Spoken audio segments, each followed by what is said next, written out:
Hi everyone, Limor is here, and today I want to talk about the villain. Who is the villain?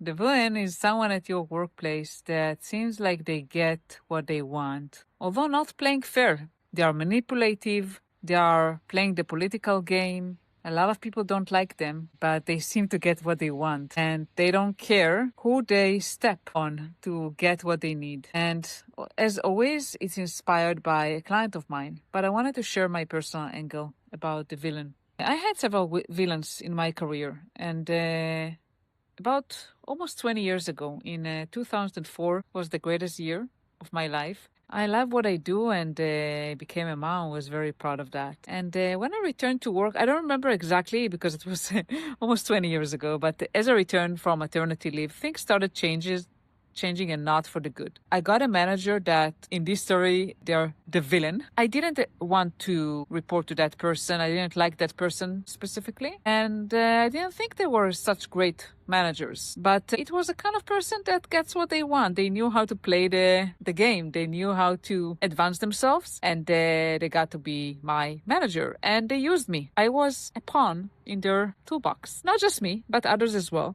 I'm not saying that they were mean or bad altogether, but I'm calling them the villain to that story. And I felt used. I felt like my career was not going anywhere. And I'm doing things I don't like that are serving other people motivations, other people career aspirations on top of mine. Now, that's okay to do things that are serving your managers, that are helping your managers. Actually, it's a good thing in general, as long as it's also good for you. In my case, it was not good for me. Not at all. I had to travel a lot. I had to do something I didn't like. Also didn't really align with my skill set. And when I was trying to escalate to the skip level manager, they didn't help either. I guess that served them as well. Long story short, I was desperate. I felt like the world is against me. I felt like I'm stuck. Stuck meaning professionally, I felt stuck. Nothing good was going to come out of that. The problem was, and it was about a year or two, the whole process. And when I realized I was stuck, I remember going with my husband for a weekend,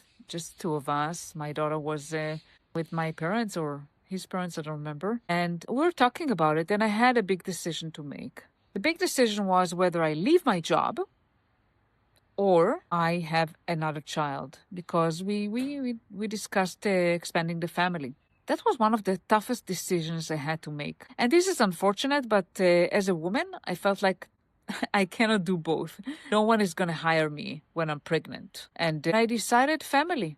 I made a decision to expand my family. I felt like that was the right time and that was the priority for me. And I said, well, I'll have to sacrifice or, compromise on the career. And that's what I did. And as I was pregnant with my second child, a wonderful thing happened towards the end of it, actually. A position for an engineering manager was open and I applied and eventually I got it. And after returning from maternity leave, I started my journey as an engineering manager.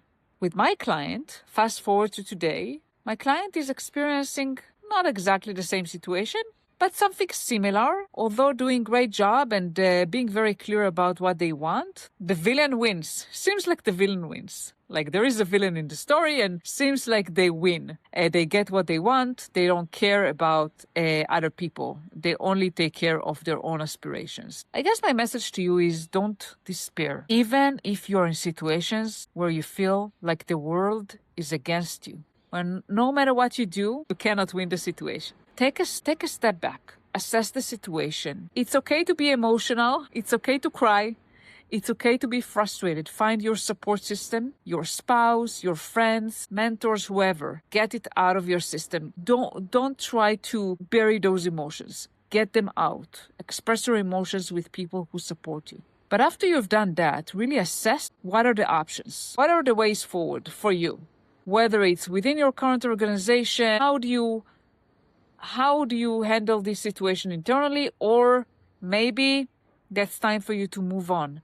Try to assess the situations where, when you're thinking clearly, when you're not too emotional, get some people to support you in making conscious decisions that take different factors, right? Your life, your personal situation, your current workplace, whatever it may be, and then forge forward. And I promise you, I promise you, no matter what happens to you, no matter how desperate the situation may be, it will eventually help you become more resilient, become stronger, and grow as a leader.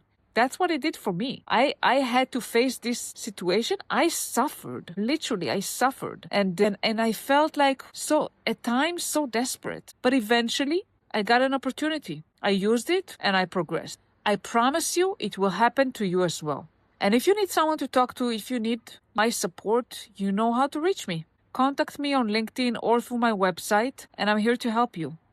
I want to wish you a wonderful Thursday. Stay strong, and I'm here to help you. Bye.